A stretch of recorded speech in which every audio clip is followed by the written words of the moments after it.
Bueno, alumnos de cuarto semestre de terapia física y rehabilitación, vamos a terminar hablando un poco de propedéutica acerca de los pares craneales. Ya para el tercer parcial, este va a ser el último tema. Es un tema amplio, pero a la vez sencillo. No nos vamos a meter en patologías directamente, vamos a saber cuáles son los pares craneales y la forma en que podemos explorarlos, que es básicamente lo que nos marca el programa. Entonces, los pares craneales, eh, bueno, son nervios craneales eh, que son parte del sistema del nervioso periférico. Son 12.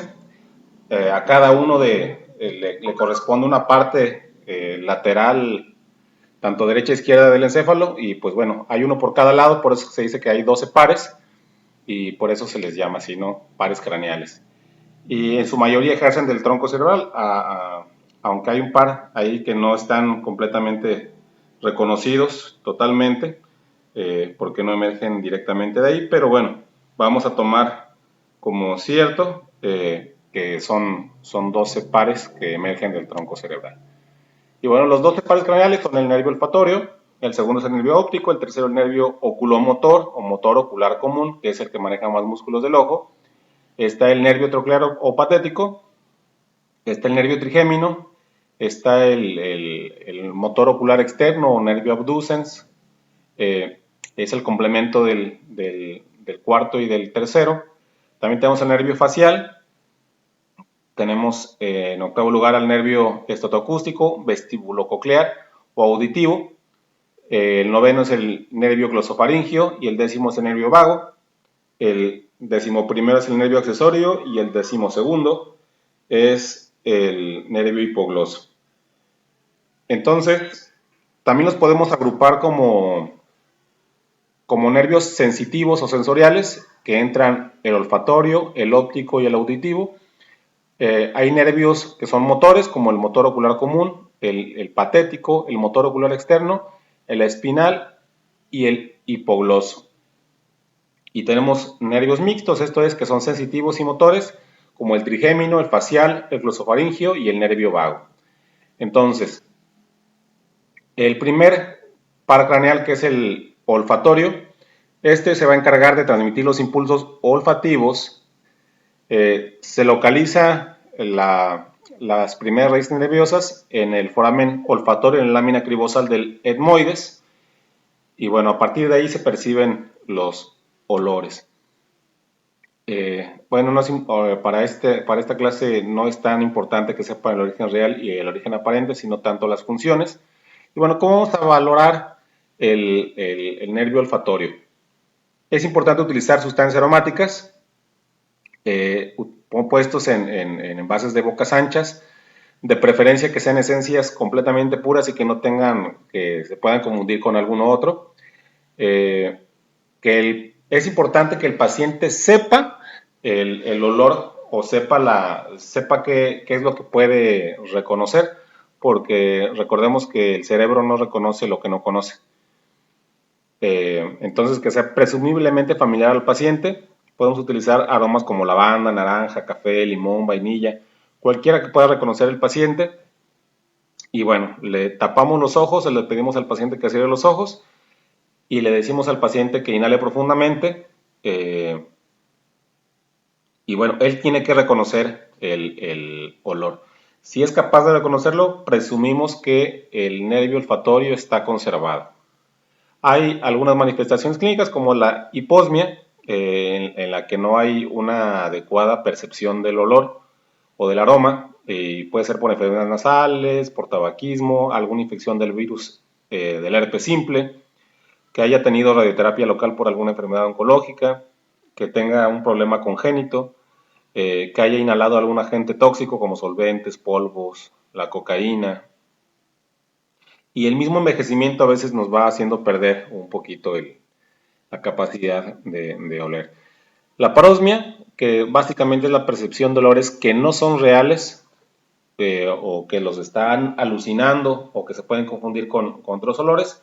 Normalmente esto es por problemas de origen central, puede estar deprimido. Los pacientes pueden cursar con problemas de esquizofrenia donde ven cosas que no no están, y también el síndrome de abstinencia por alcohol lo podemos encontrar. Y la hiperosmia, que es básicamente una agudización excesiva del olfato, generalmente es muy rara. Lo podemos ver en estadios tempranos de hipertensión intracraneal, en la enfermedad de Basedow, por exceso de producción de glándula tiroides, por una fibrosis quística o en enfermedades de Addison, que igual tienen que ver con la tiroides. Y bueno, el tercer par craneal. Este va, es el nervio, perdón, el segundo par craneal es el nervio óptico. El nervio óptico sabemos que transmite la información visual al cerebro y bueno, se localiza en el agujero óptico, ahí se recupera parte de la luz y se transmite al cerebro.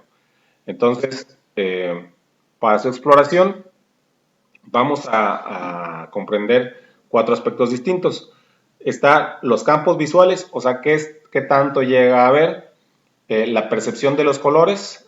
Sabemos que hay personas que no pueden percibir ciertos colores. La agudeza visual, que también enfocamos, y hay que ver el fondo de ojo, ¿no? Porque también es muy importante reconocer si el ojo está enfermo y solamente lo podemos ver viendo su fondo. Entonces, eh, para los campos visuales, perdón, podemos hacer una campimetría por confrontación. Es el método más básico que podemos tener y es básicamente pararnos frente a nuestro paciente. Entonces le pedimos que se tape un ojo y que nos esté mirando directamente a nosotros, a los ojos, y ponemos un dedo más o menos a 90 grados, a 80 grados, entre 80 y 90 grados. Y bueno, nosotros vamos moviendo el dedo para hacer una comparación del campo visual del observador con el del paciente. Y bueno, básicamente tenemos que ver lo mismo que ve el paciente, o el paciente tiene que ver lo mismo que vemos nosotros. En caso de que no llegue a verlo o reconocer el objeto, por ejemplo el dedo, podemos decir que tiene una campimetría por confrontación anómala, ¿no? Ya utilizando instrumentos más avanzados, los oftalmólogos tienen un campímetro y bueno, ya es un método más específico que el de confrontación y bueno, nos permite establecer con toda claridad la amplitud del campo visual tanto a los lados como la parte superior e inferior del campo visual, ¿no? Bueno, la percepción de los colores. Hay unas tablas ampliamente utilizadas, eh, que son las tablas de Niggles y de Stills y Shihara. Bueno, estas tienen variaciones cromáticas y con diferentes estilos o tipos de color se ven diferentes números. Entonces, para esta es importante que el paciente sepa los números y se sepa los colores. En caso de que no logre percibir algún tipo de color, podemos verlo ahí. Y bueno, los pacientes con patologías con daltonismo, que es una pérdida parcial de algunos colores o de todos los colores, o que no discriminen los colores, tanto rojo, verde, azul, o que los confundan. Si ustedes le presentan las tablas con números, por ejemplo, como los que pongo en las imágenes, no van a ser capaces de discriminar un número de otro, o se pueden confundir. Entonces, para esto nos sirve la percepción de los colores. En caso de que notemos algo con la simple confrontación de las tablas de Ishihara y de Niggles, es suficiente para que mandemos a nuestro paciente al oftalmólogo. Y bueno, para la agudeza visual, tenemos como agudeza visual a la capacidad discriminatoria de la retina que permite distinguir dos puntos luminosos separados por un ángulo visual mínimo. Entonces, el valor promedio normal para este ángulo es de 1 minuto. Y bueno, lo podemos también distinguir a través de las tablas de Snell.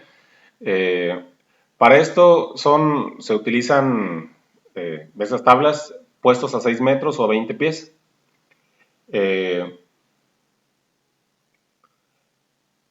Y bueno, de esto se trata básicamente de establecer el tamaño y ver la percepción de nuestro ojo a una distancia de 6 metros.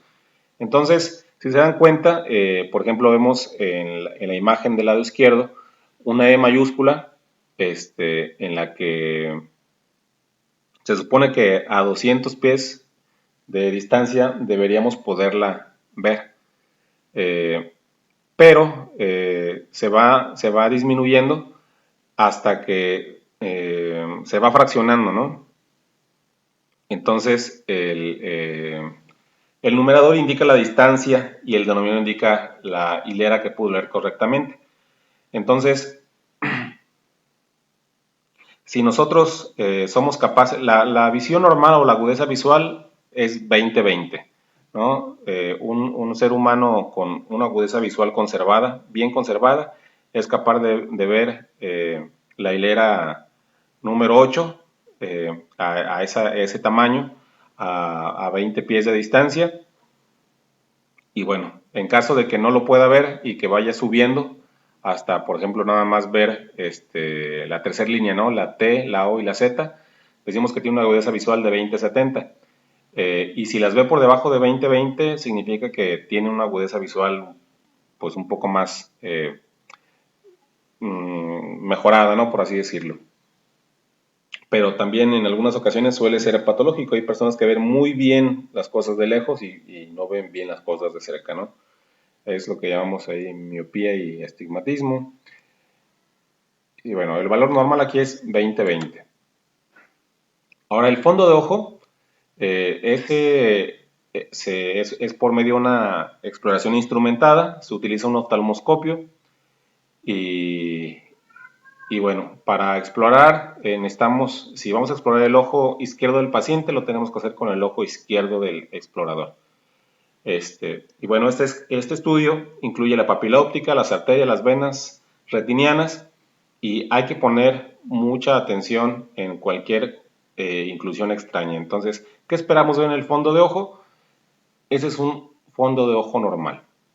Vemos cómo sale de